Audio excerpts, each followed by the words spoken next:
Hey folks, back when I was shooting my video about Babi Yar, the Anatoly Kuznetsov book about the genocides in Ukraine during World War II by the Nazis, I was having trouble tying the material in the book back to the main concerns in this channel without seeming like I was being insulting or trivializing the material. And now that I've had some time to think about it, I want to try and talk about the concept of genocide as a subject in science fiction and fantasy.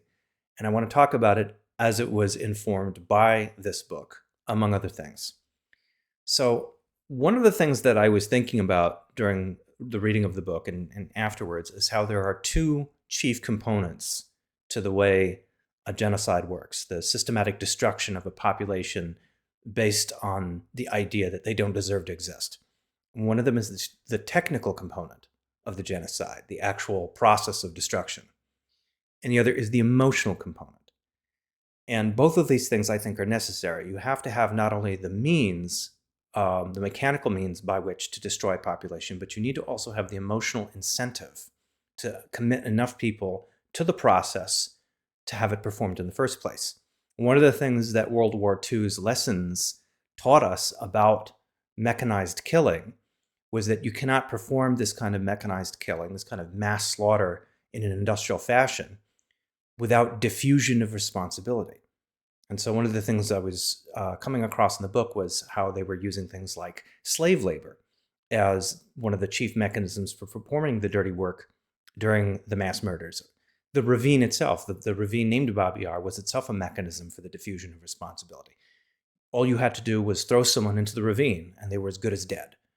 And unfortunately, that turned out not to work as well as the Nazis thought they did. And so one of the more horrific passages in the book involves people digging up bodies from the ravine and incinerating them so they could not be found as evidence. So there's the technical component. And that to me seems like something that science fiction tends to revolve around, is the technical side of things, how things are done there. But the emotional component is also important. And it strikes me that the emotional component is something that a fantasy story may also be equipped to talk about well. And with the genocide, the key thing emotionally is that we are taught to regard some particular population as inhuman, as less than human, as not worthy of life. And I think there's actually an extension to that as well, because that's not the only way this can be done. It's not just that you can teach people that the people over there are not human, that they're not fully human, that they don't deserve to live because they're not fully human. Another possibility is that you say, yes, they are human, but their degradation, their destruction will empower us, whoever we are. So the former version of it is just indifference, the indifference verging on contempt. The latter is actual outright hatred. And which one of these two you choose, I don't think ultimately makes a whole lot of difference, because the end result is the same, but they have slightly different approaches. So how those things are achieved is far less important, in my opinion, than what it will mean to the people in your world. What kind of lesson does that leave behind for everyone involved? What emotional lesson, assuming it is even remembered, assuming that anyone is even left to transmit it in the first place?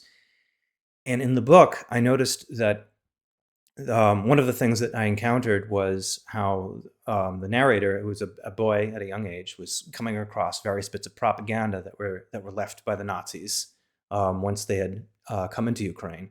And a lot of this propaganda centered around allegedly restoring Ukraine to its former glory after having rid it of the Soviet menace.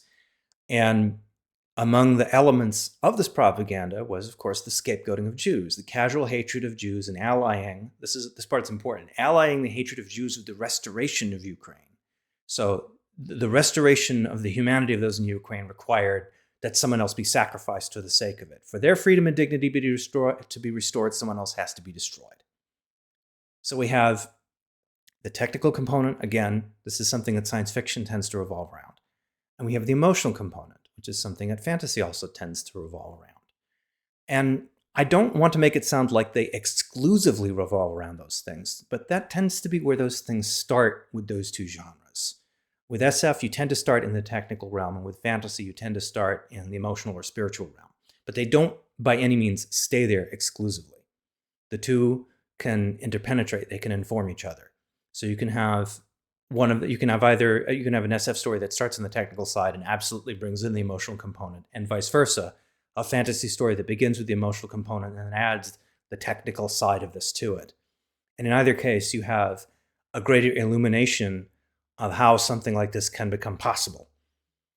So with an SF setting, I think it can be also that much more sophisticated about how both the technical and the emotional components of a genocide can be employed. In the sense that in a science fiction setting, you tend to have a greater awareness of things like individual and mass psychology. It's much more formalized. It's a modern and a postmodern view that tends to inform a science fiction work. So in a science fiction setting, you may be able to execute these kinds of things that much more precisely because you have definitions and terminology, and you have possibly even a playbook. You might even have the playbooks of history. Or conversely, in a science fiction setting, you may have mechanisms that are that much more advanced for preventing these things from happening because you are aware of how mass psychology and individual psychology works, because you have the lessons of history. You have that much bigger a bulwark against those things.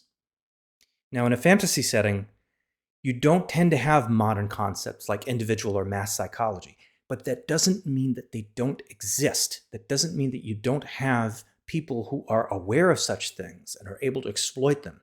That doesn't mean you don't have tyrants who aren't capable of inciting hatred and using, manipulating people's feelings of inferiority and insecurity and weakness to get them to do terrible things in big groups, and to have the responsibility for those terrible things diffused across the group. They may not be able to name those things. They may not be able to label them as such.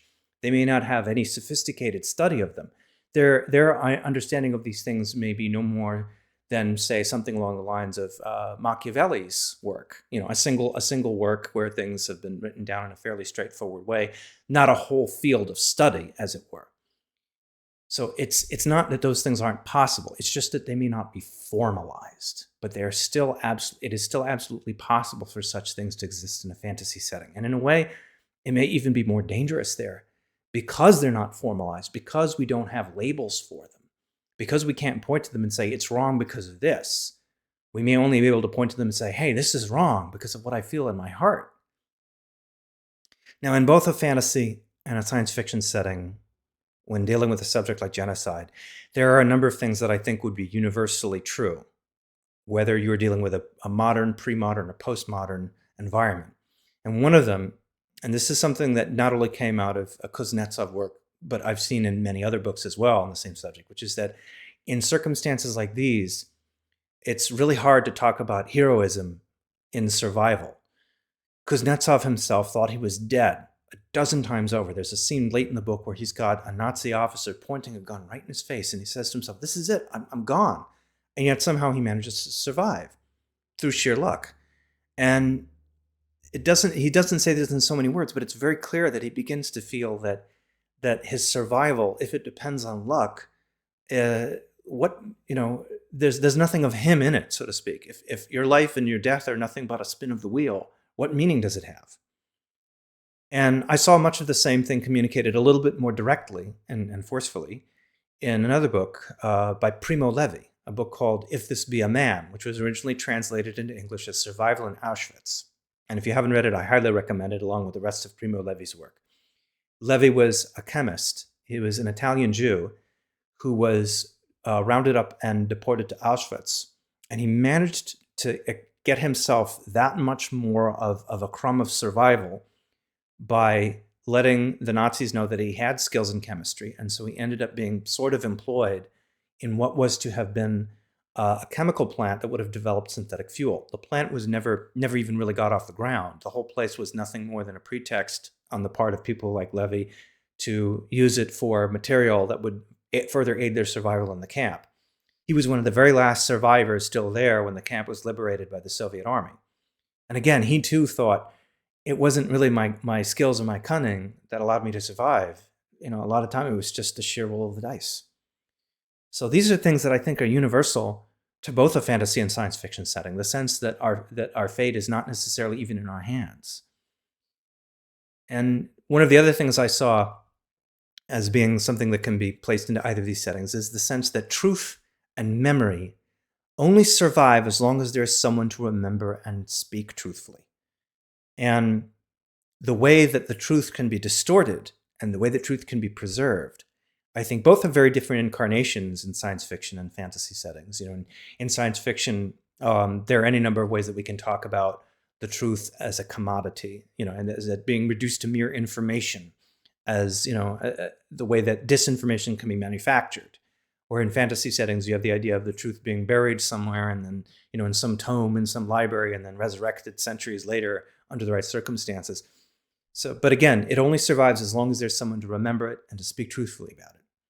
When Kuznetsov wrote his book, he was writing it not only to indict the Nazis, but also the Soviets, which did not incur him any favor with the Soviet censors when he produced the book for the first time. It had to be, when it was released, it was censored very heavily originally, and then only later were his original visions for the book restored properly.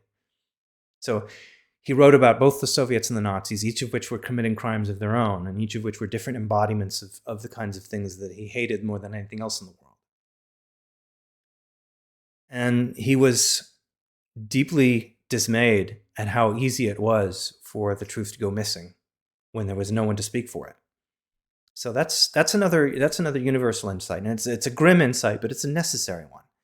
And I think insights like these are necessary to have in a fantastic setting, whether it's pre-modern or modern or postmodern, because you can bring that much more of it down to earth that way. You can see that much more clearly and unsentimentally what it is going on in that story that connects to this larger subject of the destruction of people in great numbers for nothing more than the crime of existing. So I think the key thing is that if you're going to put it into the story, it's worth thinking about what it's going to mean in both either in a pre-modern or modern or postmodern context.